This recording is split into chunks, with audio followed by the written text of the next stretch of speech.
Pessoal, hoje a ideia é a gente falar sobre a história do sandá no Brasil, tá bom?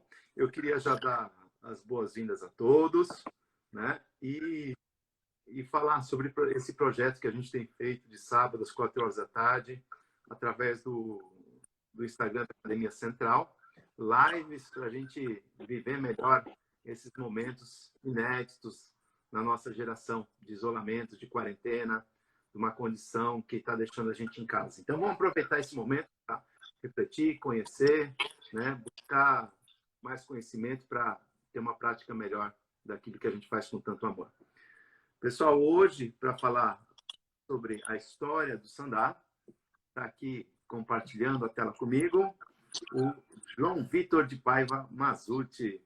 Ele que é o professor responsável pelas aulas de sandá da Academia Central de Campinas, é atleta da seleção brasileira, campeão pan-americano e tricampeão sul-americano de sandá, categoria 65 quilos.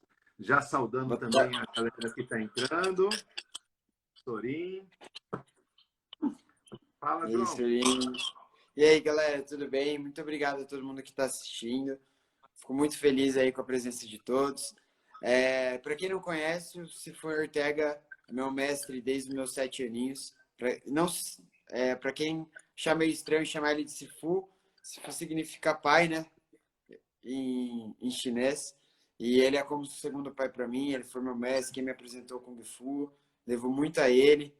E ele sabe pouco, viu? É campeão mundial de Koshu em 1997. Ele faz doutorando na Unicamp, dá aulas da disciplina de lutas também na Unicamp, então conhece muito, já tem Academia Central desde 97, né, se for? Desde 90. Você está um ano adiantado. Fui campeão mundial em 96 e a academia também em 96. Isso. Então é bastante mais velho que eu já. Tem mais tempo de Kung Fu do que eu. Então vai ser bem bacana. Legal, João. Muito bom, tá? Pessoal, nessa conversa de hoje, foi muito gratificante rever alguns amigos do passado, a gente conversar com pessoas já de uma geração que atualmente não são mais atletas, mas são professores que transmitiram os seus conhecimentos, tá? Nessa pesquisa que a gente fez sobre a história do nosso esporte, foi tão rico que a gente escolheu fazer 2 partes, né? A gente viu que o conteúdo estava tomando uma proporção tão grande que a gente preferiu, inclusive, fazer uma primeira etapa das origens até 2008 e uma segunda etapa de 2009 até os dias atuais, tá bom? João, conta como foi essa história de fazer essa live que a gente está começando agora. Conta um pouquinho, como surgiu e por quê. Então, eu comecei a publicar um pouquinho mais no meu Instagram sobre o sandá e eu senti que muita gente, até da própria arte marcial, conhece muito pouco da história da nossa modalidade. Não conhece muito os campeões mundiais, não conhece muito as nossas lendas do esporte, né? Acabou sendo uma coisa muito nova. Então, eu acho que eu conversei com o Sifu, a gente conseguiu ver que é uma deficiência do nosso país, essa falta de informação. Então, acho que é muito bacana a gente ajudar a divulgar para quem já faz o esporte, conhecer um pouquinho mais do que faz e principalmente divulgar para as pessoas que ainda não conhecem o que é o sandá e se familiarizar um pouquinho mais com o nome, das regras, de como funciona e de toda a história rica que é. Legal, João. E eu queria, então, para nortear essa nossa conversa, citar uma frase do filósofo e teólogo dinamarquês Søren Kierkegaard, que diz assim: a vida só pode ser compreendida olhando-se para trás, mas só pode ser vivida olhando-se para frente. Eu acho que essa frase ela sintetiza a questão que a gente precisa do respeito e da consciência e de uma reflexão crítica, né, sobre as nossas origens como esporte, quem são as nossas referências, né, para a gente conseguir, de uma forma adequada, traçar metas para o futuro e viver bem esse presente, tá? Lembrando também que é importante a gente delimitar sobre o que a gente vai falar. Existem diferentes federações de stand-up, mas a gente vai se ater à IWF. E lembrando também que o conhecimento que a gente tem, ele é limitado, né? Existem diferentes concepções de uma mesma história. Se a gente for falar do processo histórico, de como o passado chegou até o nosso conhecimento, são diferentes caminhos. A história contada por o governante é diferente da história contada pelo povo. A história contada por quem colonizou um país é diferente do colonizado. Então, nós temos limitações nesse conhecimento que a gente vai conversar. Tá? A gente vai estar tendo como referência a IWF, mas eu queria destacar que existem outras federações internacionais de Sandá. Nós temos a Liga Nacional e a Liga Mundial de Kung Fu, do mestre Paulo Silva, meu querido aluno e amigo Edson Nogueira, que é diretor internacional de arbitragem, faz um bom trabalho. Conversei também com o professor Welber, lá de Brasília. Ele também tem um trabalho com a Federação de Sandá. Nós temos o mestre Benê também, que faz outro trabalho, inclusive internacional, com o Sandá. São diferentes referências. Mas a gente optou por fazer um recorte histórico da IWF. A IWF é a International Wushu Federation. Ela foi criada em 3 de outubro de 1990 e ela é vinculada ao Comitê Olímpico Internacional. E por isso é uma das federações mais fortes, né? Ela já realizou, ao longo da sua história, 15 campeonatos mundiais, 9 desde 1991, 9 Copas de Sandá desde 2002, né? E a gente vai ter referência esses campeonatos protagonizados por atletas brasileiros, tá bom? Outra coisa importante que eu já queria pedir desculpa, João, sabe por quê? Porque a gente não conseguiu conversar com todos os personagens dessa história. A gente esqueceu de falar com um monte de gente. A gente não conseguiu falar, por exemplo, com as meninas, né? A gente vai falar um pouquinho da história. Desde 2003, as mulheres começaram a participar também da categoria de Sandá e a gente não conseguiu dar uma atenção especial para elas, mas graças a Deus, então, vai ter 2 partes onde a gente vai poder complementar isso aí, tá bom? Então, hoje a gente vai conversar até 2008 e já também pedir desculpa para as pessoas que a gente conversou, porque só conversar com o campeão mundial, o James Venturini, com o Eduardo Fujihira, só uma live com ele, o professor Luiz Peçanha, só uma luta com um desses personagens daria uma live inteira. Imagina a gente tentar condensar isso num períodozinho curto, tá bom? Mas é isso, João. Respeitando essa delimitação, a gente vai tentar falar da história do Sandá no Brasil. Isso aí, galera. Bom, antes de tudo, a gente dividiu a live de hoje em alguns tópicos. A gente vai começar falando dos nomes. Sandá já teve muitos nomes durante toda a sua trajetória. A gente vai falar um pouco da origem, a partir de como começou a esportização dele. E daí a gente vai entrar nos campeonatos mundiais, resultados do Brasil, as potências na época, o início do Sandá na América, enfim, vai ser bem bacana, certo? Então vamos começar com os nomes, tá? O Sandá já foi chamado de Sanshou, que algumas pessoas chamam de boxe chinês. E algumas pessoas falam que é só Kung Fu. Para começar, antes de tudo, o Sandá é parte do Kung Fu também? Sim. A gente separou alguns termos, né? A gente vai falar sobre a terminologia do Sandá, né? O Sandá faz parte do universo que é o Wushu. Wushu significa o que a gente entende aqui no Ocidente como arte marcial em chinês. Então, existem diferentes manifestações de Sandá, diferentes manifestações do Wushu. O Tai Chi Chuan, conhecido por esse nome, também faz parte do Wushu. Você também tem o Suai Jiao, o Kung Fu tradicional, tudo isso faz parte da arte marcial chinesa. O Sandá, ele é o combate esportivo, né, do Wushu. Acontece também que o próprio Wushu, ele tem diferentes significados. Aqui no Ocidente, por causa principalmente dos filmes de Hong Kong da década de 60, 70, o Kung Fu, principalmente também pelos filmes de Bruce Lee, ganhou mais força no Ocidente, o termo Kung Fu. Kung Fu que significa habilidade em fazer alguma coisa, fazer bem feito. né? Então, tudo que você se dedica, que você aperfeiçoa, significa Kung Fu. Então, Kung Fu também é um termo muito mais amplo do que a arte marcial. Mas o termo Sandá, ele significa luta livre. Já teve foi assim quando ele começou como esporte, né, até 1993. De 93 até 2010, isso, ele teve o nome de Sanshou. Sanshou significa mãos livres, né, luta de mãos. Então, usou essa nomenclatura. De 2010 em diante, voltou o nome Sandá. Existem outros termos também, como Koshu, que significa arte nacional. Isso foi fortalecido na década de 1920, na China, como um reforço do patriotismo, no sentido de enfrentar até as nações estrangeiras que tentavam colonizar a China.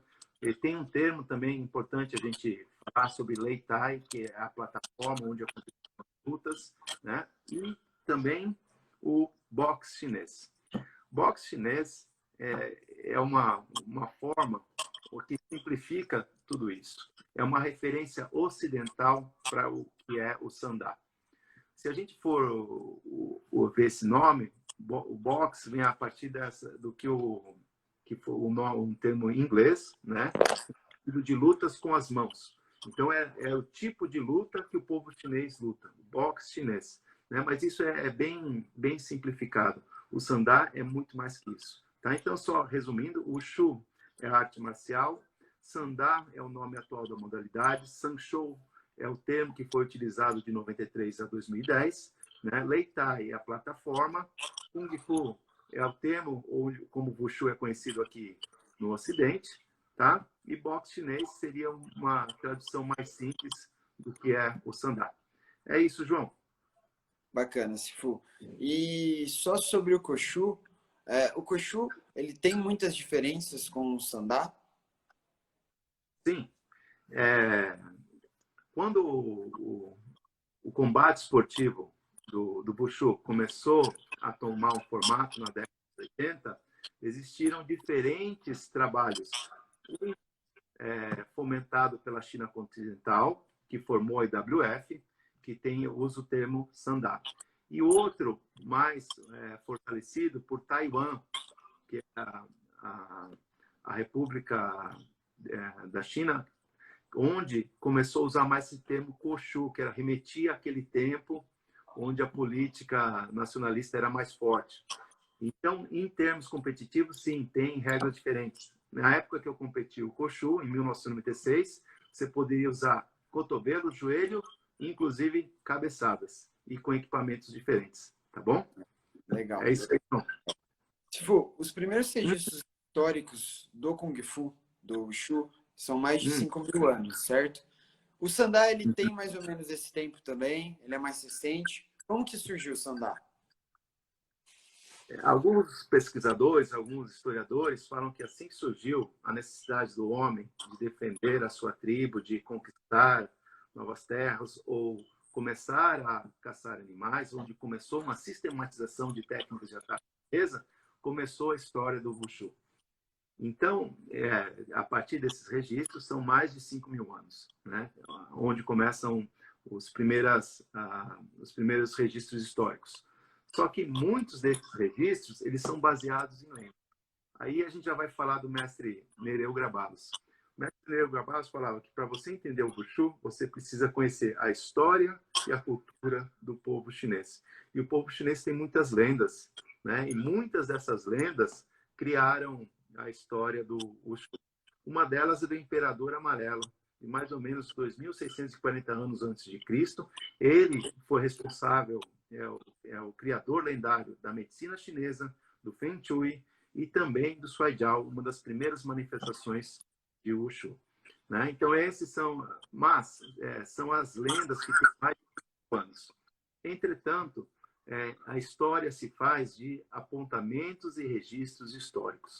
Existem dados concretos de mais ou menos 700 a.C., livros que já contam sobre a história de torneios de arte marcial chinesa, com plateia, com público, né, com algumas regras que começaram tem seus primeiros registros documentados nessa época. Isso foi acompanhando toda a história da China, né? Mas isso foi passando através de gerações e gerações. Por volta de 1500, 1600, né, a prática da arte marcial começa a ser muito fomentada. A arte marcial chinesa, por causa da relação de invasões, de períodos de prosperidades, períodos de fome, períodos onde a China foi invadida, ou por governos que apoiavam ou que negavam as artes marciais. Houve períodos, por exemplo, que o imperador ele ia contra a prática de artes marciais. Houve outro período, conhecido pelos filmes de Jet Li, onde o templo Shaolin ele foi fortalecido pelo imperador. Existem filmes que falam quando os monges de Shaolin eles foram guardas imperiais, eles salvaram o imperador. Existem momentos também que o templo Shaolin ele foi incendiado e diz a lenda que sobraram só 5 mestres. Esses 5 mestres rodaram toda a China divulgando a arte marcial de Shaolin pelo mundo, tá? Então esses são alguns dos registros que a gente tem da história do Wushu. Até isso virar o Sandá, passaram-se muitos e muitos anos. A história do Sandá como prática de esporte do Wushu, ela é bem mais recente. A esportivização dessa arte marcial aconteceu por volta da década de 60, 70 e mais fortemente a partir da década de 1980, né? Onde a diferença a gente tinha num primeiro momento, aí quem gosta dos filmes de Kung Fu vai lembrar, por exemplo, do filme Mestre das Armas, onde tinha o Lei Tai lá na praça, onde se tinha dúvidas, se tinha que resolver alguma coisa, as pessoas iam lá e lutavam no meio da praça, no Lei Tai, que era a plataforma, para ver que escola era melhor e assim por diante. Então, desse ambiente, onde tinha o Lei Tai, onde tinham poucas regras, você podia usar golpes traumáticos contra o joelho, ataques à garganta, ataques contra o genital, onde era a arte marcial mais voltada para a defesa pessoal, ela foi transformada na década de 80 com equipamentos de proteção, com regras padronizadas, ou seja, em qualquer lugar do mundo, a mesma regra, né?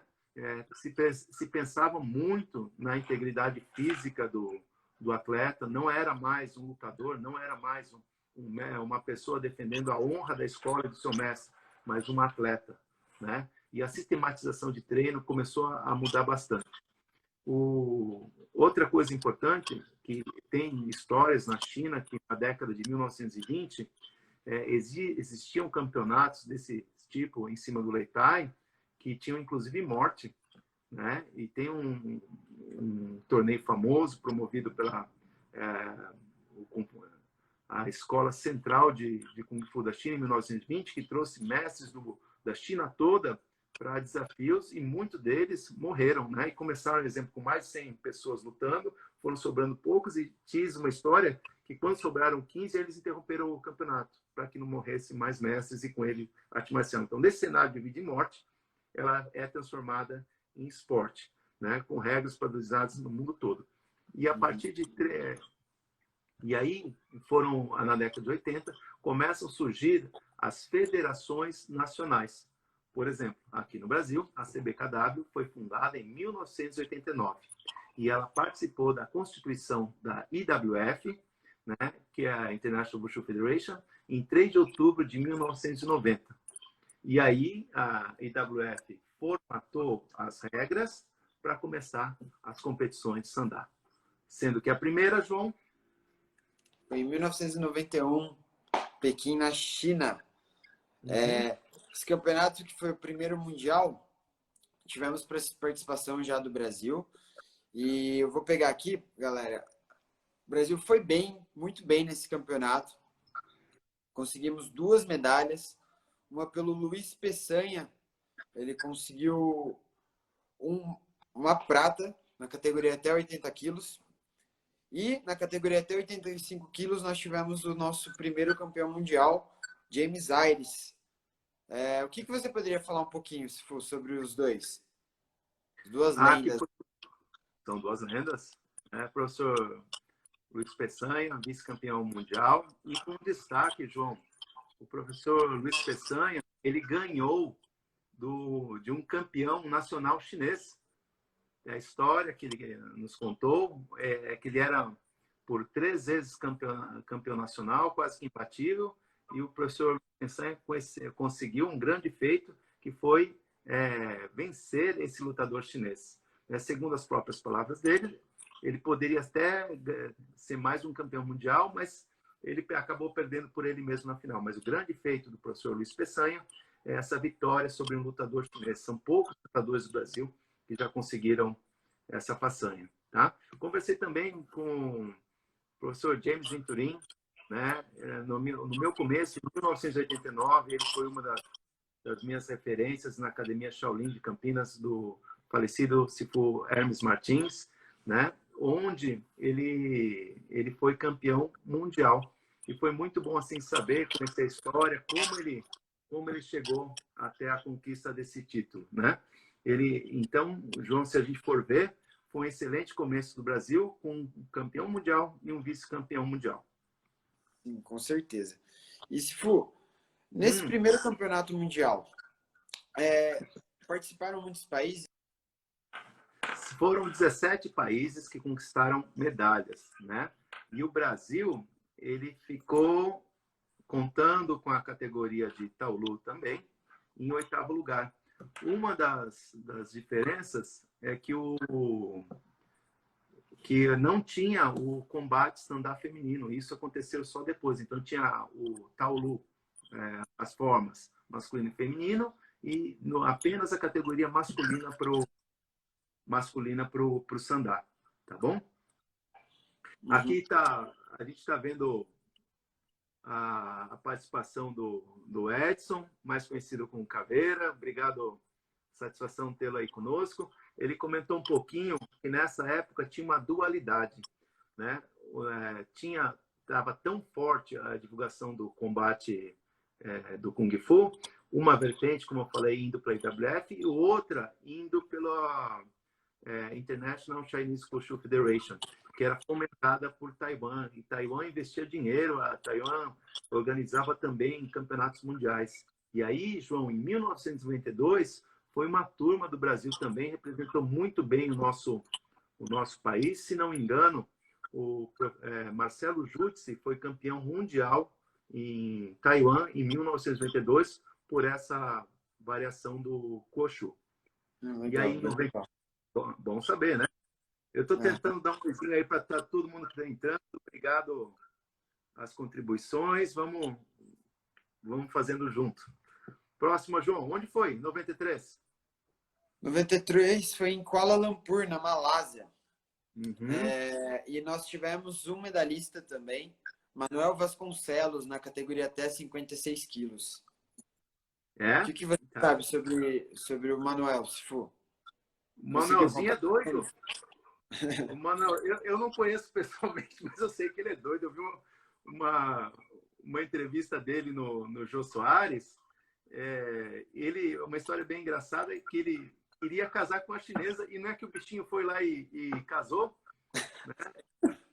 Eu lembro dele, eu assisti o Manuel lutando, muito aguerrido, muito forte, né? E ele era muito determinado. E o Manuel, assim como o professor James Venturim, ele era da escola do Garra de Águia do mestre Liu Yinkei. Nessa época, o Brasil vivia uma grande polaridade entre o Shaolin do Norte, do mestre Chan Kawei, e o Garra de Águia do mestre Liu Yinkei. Eu conversei com um dos técnicos da seleção chinesa de 1991, o mestre Gao, inclusive treinei com ele em 2005, e ele falou que a seleção brasileira de 1901, na opinião dele, foi uma das melhores que ele já viu participar. Outra coisa que a gente tem que falar desse Mundial de 93, João, é que o Pantera Negra, Edito Silva, ele foi vice-campeão mundial. Pantera Negra, uma raiz de kickboxing. Ele tem uma história no kickboxing, ele usou isso como referencial, ele conseguiu um excelente resultado, perdendo apenas para o russo na categoria 90 quilos. Pantera Negra, Edito Silva. Depois, a gente passa o ano de 94 e nós vamos para 1995. Em Baltimore, Estados Unidos. Baltimore, né? Tá. Inclusive, esse foi o primeiro campeonato mundial fora da China, né? E como que era em 95 o Kung Fu na América? Kuala Lumpur, na Malásia, João, dos objetivos da Federação Internacional é justamente essa variação de países. Então, Pequim, em 91, depois Malásia, e depois teve, você está talvez falando fora da Ásia, né? Isso, e na América.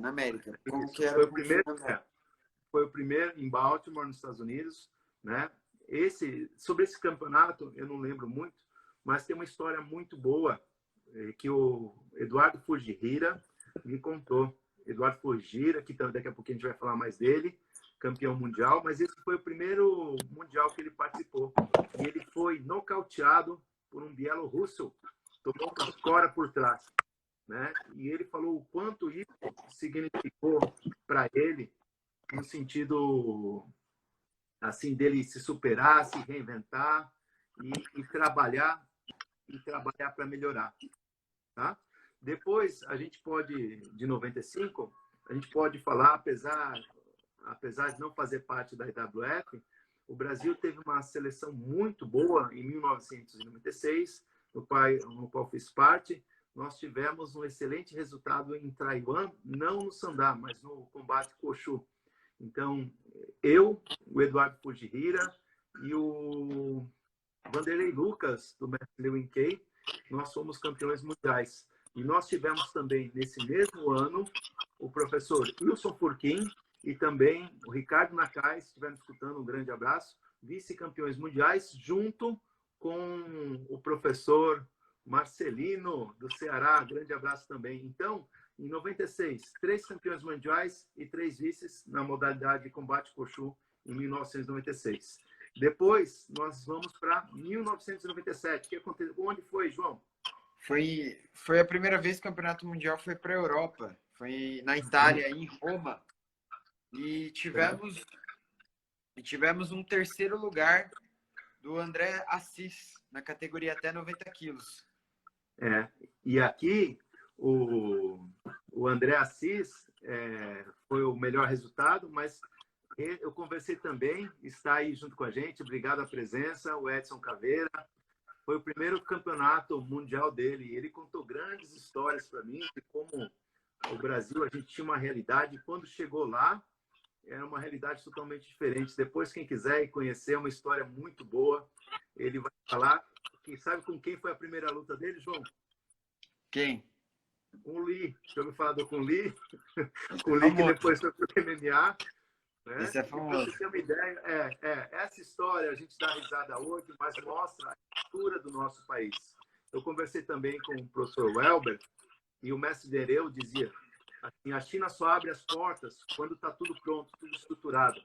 Então, nesses primeiros eventos, a gente vê assim, a realidade do nosso país, o tipo de treinamento, como era, e até chegar num país onde, já, por exemplo, tem plataforma, tem um monte de coisa estruturada, diferente, né? Um nível de treinamento muito além do normal. Exatamente. Inclusive eu lembro de uma história que o senhor me contou, que em 96, 97, que foi a sua preparação para o campeonato, não existiam aqui no Brasil os capacetes com grade fechada. Você teve que improvisar para conseguir treinar para ir para o Mundial. Isso. Eu coloquei jornal assim para colocar. Quem fez esse capacete foi o professor Rodrigo Seixas. Um abraço para ele. Ele me ajudou a treinar para esse evento, o professor Armando. Então, a gente não tinha estrutura. A gente nunca tinha lutado num ringue alto e quando chega lá, você toma um susto enorme, assim, né? Hoje, o Brasil, aos poucos, começa já a ter essa estrutura, tá bom? Essa época que a gente está falando, da década de 90, também é a época da fita VHS. Você sabe o que é isso, João? Fita VHS? Sim. Eu peguei um pouquinho. Então, a fita VHS não tinha como hoje. Hoje, você tem todas as lutas, todos os campeões, toda estratégia, você pode visualizar. Nessa época, não tinha. Nessa época, na realidade, quem tinha a fita VHS do evento, para você analisar, para você estruturar. tá? E é isso. E depois a gente vai no 98, depois tem 99. Onde foi 99, João? 99 foi em Hong Kong. E a gente teve o André Assis de novo, bronze na categoria até no 85 quilos. Uhum. Então, e aí a gente, nessa época, a gente teve uma curso, uma equipe não tão grande, não com resultados, que aos pouquinhos foi ganhando corpo. Mas desde essa época, já havia um trabalho com o Gravalos em preparar uma equipe, né? E uma das melhores equipes aconteceu no Campeonato Mundial de 2001. Onde foi, João? 2001? 2001 foi na Armênia. A cidade foi... Deixa eu pegar aqui, que é difícil falar.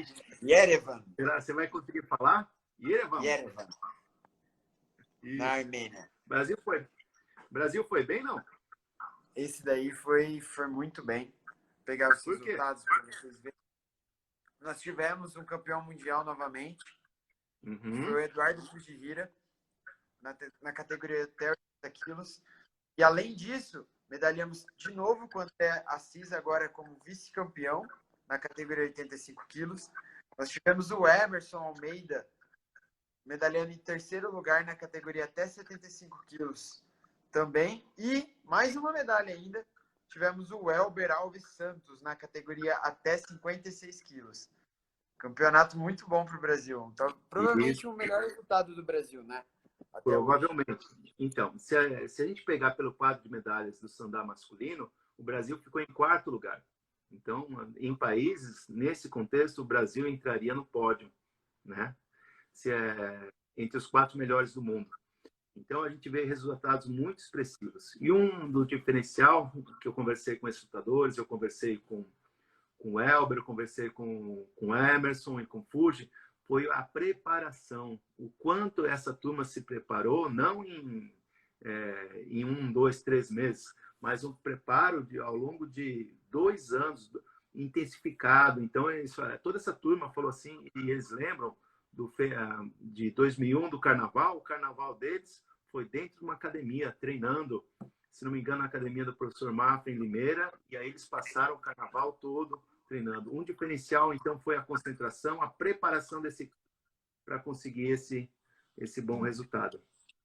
Eu acho que isso faz muita diferença, os atletas treinarem sempre juntos, né? Hoje as potências mundiais todos têm times que treinam juntos durante muito tempo e não algumas vezes só por ano. Isso faz muita diferença, muita diferença. Tanto é que o atleta Lucas Sorin, ele comentou em uma live que ele fez que, se eu não me engano, o Líbano, acho, não lembro esse ano, que nunca tinha feito muitos bons resultados em mundiais, trouxe uma equipe que treinou durante muito tempo junto, conseguiram medalhas. Então, isso faz muita diferença. É a preparação. Acho que eu sumi, né, João? Sumiu. Voltei. Aí, gente, tudo bem? E aí, um dos comentários aqui, um abraço para o professor Francisco Durbano, de Jundiaí, ele nos lembrou que o Eduardo Fujihira foi o único atleta campeão mundial, tanto pelo Koshu quanto pela IWF. Tá? Legal. E em 2003 aconteceu um fato inédito. O que aconteceu em 2003? Onde foi 2003? 2003 foi em Freguesia da Sé, em Macau. Isso, em São Paulo. Isso. E o que aconteceu? Lá em São Paulo. Oi, senhor? E em 2003, no campeonato nós tivemos medalhistas pela primeira vez. Nós tivemos em 2003 o início da categoria, João, feminina, com a Juliana Justino sendo vice-campeã mundial, sendo que ela é uma das, não sei se é inédito, isso e outra lutadora no mundo já fez isso, ela foi medalhista tanto em Taolu quanto Sandá. Então, a Juliana Justino categoria 65 quilos feminino. Em 2003, um grande marco é a categoria feminina estreando, e o Brasil já estreando bem com a Juliana Justino, se estiver nos vindo, um grande abraço, estreando bem com o título de vice-campeã mundial. Tá? E depois... uma dúvida. De 91 até 2000, nessa década, até 2003, quais eram as potências, as principais potências do Sandá? As principais, a principal potência é a China. A China não entra para perder, tem toda uma estrutura que ela faz, a escolha dos lutadores, né? Sempre renovando, sempre com atletas de ponta, né?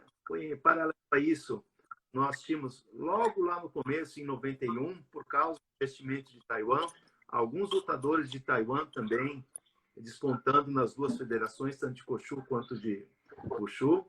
Mas nós temos também, naquela época, a China começava a se dividir. Então, por exemplo, Hong Kong, Macau, né, competia com lutadores fora da China. Então, é como se tivesse 2 ou 3 Chinas. Então, esses também conseguiam bons resultados, né? Paralelo a isso, nós tivemos sempre, na parte do Sandá, o Irã e a Rússia com excelentes resultados. A Coreia também, vindo com lutadores chegando sempre na semifinal, dentre outros países. Mas a gente pode, então, destacar a China, a Rússia, o Irã e a Coreia.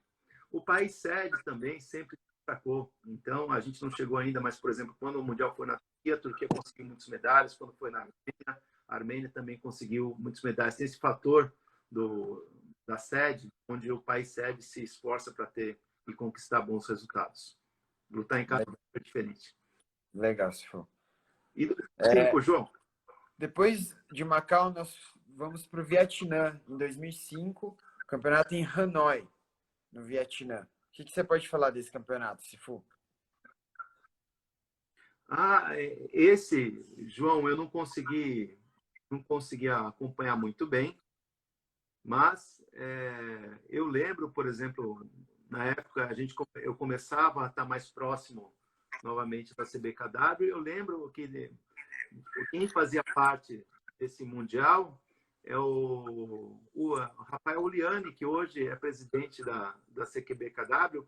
Foi o primeiro, ele foi atleta de Taolu, né? Então ele sabe também, ele viveu como atleta, né? Ele sabe o que é o nível de um campeonato mundial. Deixa eu só confirmar aqui, João. Eu acho que nesse evento a gente não teve resultados, né, João? Não teve medalhistas. Não. Tá. E aí, o que a gente tem que comentar, o que a gente acabou passando, a partir de 2002 começaram as copas de Sandá. Então, sempre o campeonato mundial em ímpar, e no anos pares, a partir de 2002, começaram as copas, né? Sendo a primeira em 2002 em Xangai. Quem participou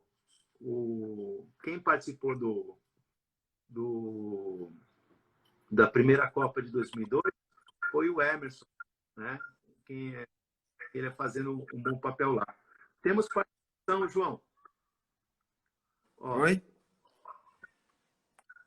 O professor Durbano de Jundiaí pergunta: no tempo do mestre Nereu, né, quando ele foi técnico e presidente da seleção brasileira, o Brasil teve grandes campeões. Como que está isso atualmente? Esse é o objetivo dessa live. A gente vai estar comentando até 2008, primeiramente, e depois a gente vai fazer algumas reflexões, né, e mostrar como que está a seleção agora, quais são os trabalhos, quais são os projetos futuros. Tá? Sim. O Edson Caveira está falando do Antônio e do Márcio no 56, que também conseguiram bons resultados. Deixa eu ver. Aí o mestre Barbosa fala da importância daquilo que você comentou, do grupo, da união, né? Que quando se tem um grupo bom, é como se fosse um exército, né? E o exército é sempre mais forte que o indivíduo. Essa questão do fortalecimento do grupo. Depois nós tivemos também as Copas em 2004 e 2006, as Copas do Mundo de stand-up, onde a gente tivemos também a participação de alguns atletas, mas que infelizmente eu não consegui contato com todos. Depois, Sim. de 2005, que evento foi? 2005 nós vamos para... Deixa eu pegar aqui. 2005 já falamos Vietnã, aí vamos para 2007. O campeonato volta para Pequim, na China. Isso, aí, Pequim, se passaram praticamente 15 anos desde o primeiro campeonato mundial em Pequim também. O que você acha que mais se modificou no sandal ao longo desses 15 anos? Até desse primeiro campeonato até 2007 em Pequim, que no ano seguinte viria a ter as Olimpíadas, né? Sim. Então, por exemplo, em 91, 17 países conquistaram medalhas. Em 2007, 30 países conquistaram medalhas. Então, você já vê um número grande dos participantes. 2007, João, foi meu primeiro campeonato mundial. Estive lá.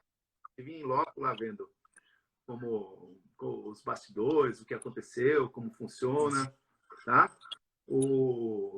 Então, foi muito gratificante fazer parte desse momento, principalmente na terra do sandá, na terra do Wushu, né?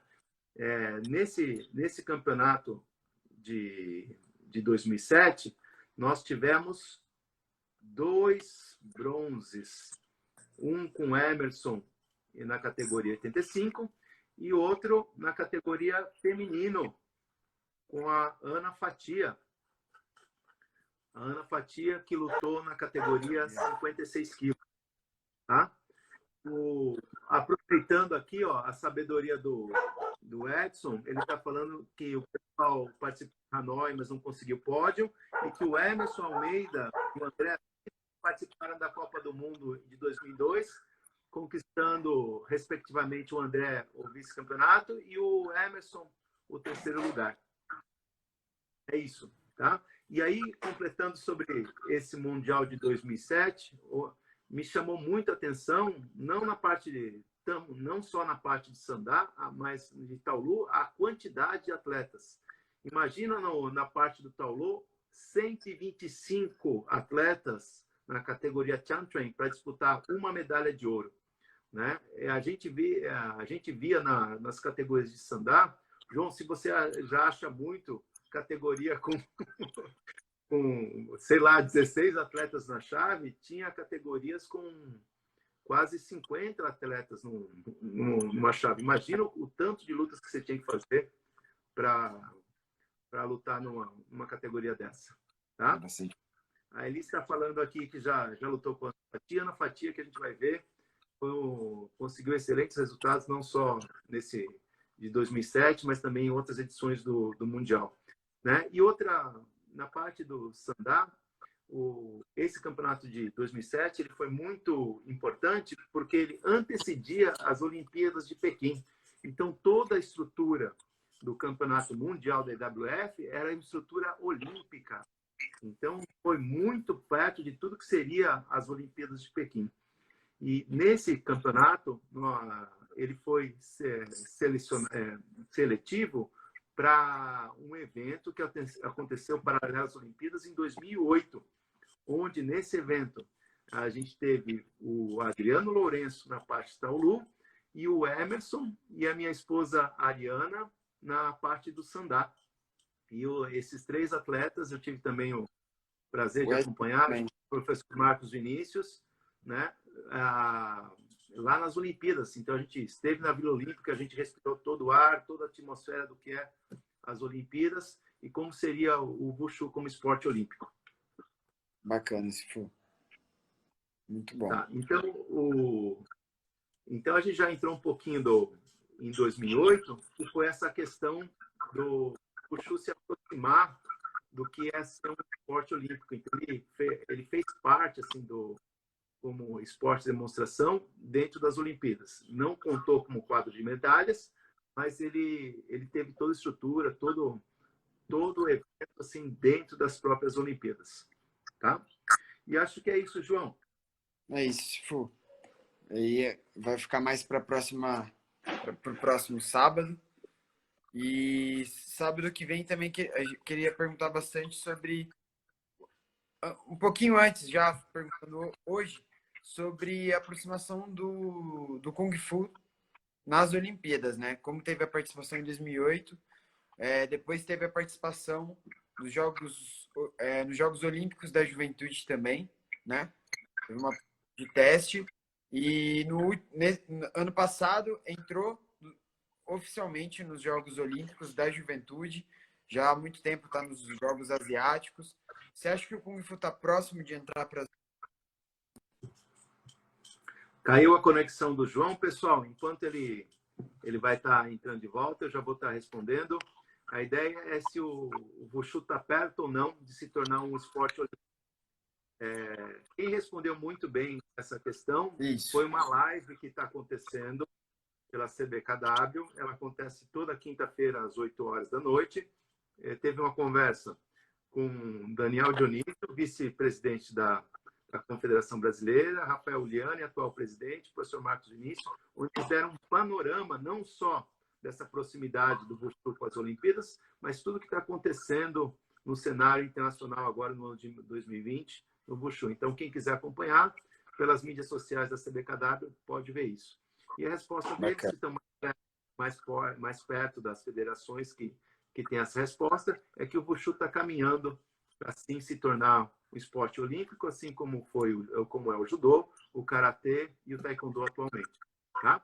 Pessoal, a gente queria reforçar que a gente cometeu muitas injustiças, a gente esqueceu de citar alguns nomes, a gente não falou tanto da participação feminina, mas que a gente quer, então, tratar desses eventos mais recentes e também da participação feminina e metas para o futuro no próximo sábado. Se tiver alguma pergunta, alguma coisa que vocês queiram, pode entrar em contato com a gente, que a gente vai estar interagindo, tá bom? João, foi muito gratificante para mim conversar com as referências do passado, a geração antiga, no sentido assim de conhecer o caminho que eles trilharam, né? E a gente sabe, João, o quanto é difícil conquistar uma medalha no campeonato mundial. E as pessoas conseguiram esse feito. Então, a gente reconhecer, saber como foi o trabalho, quem né? É muito legal. Isso aí. Fala, João. Acho que queria agradecer a todo mundo que assistiu. É muito bacana aprender um pouco mais sobre a rica história que a gente tem. E me espelhar também, eu como atleta, me espelhar cada vez mais nessas referências, nos medalhistas, em todo o trabalho que eles fizeram, valorizar o que estão fazendo hoje em dia também. E próximo sábado vamos trazer mais gente para estar conversando com a gente. Vou conversar com hoje os principais integrantes da seleção brasileira, com os últimos medalhistas de mundial. Então vai ser bem bacana, não percam. Legal. Eu tive o privilégio também de conversar com o professor Marcelino, falei também com o professor Francisco Durbano, umas referências no Kung Fu Nacional.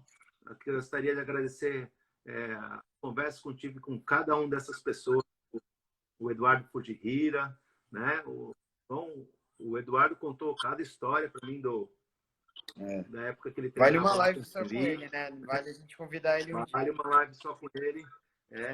O Edson Gonçalves, o Caveira, quanta história. Depois a gente vai falar um pouco do Sanda King, que o Emerson participou, o Facada, o Antônio Silva. Tem vários campeonatos que aconteceram na China e lutadores brasileiros que lutaram na China. A gente pode falar um pouquinho mais disso no sábado que vem. Com certeza. Pode ser assim? Tá? Pode sim, vamos sim. E avisando o pessoal que a gente vai estar deixando disponível no History da Academia Central quem não conseguiu assistir e também deixar isso no YouTube para quem quiser assistir depois, tá bom? Legal. Agradecendo toda a galera aí que está assistindo, obrigado à audiência, de coração, toda a conversa. Foi um momento, João, muito gratificante aí para mim conversar com as referências. Abraço para todos. Tchau.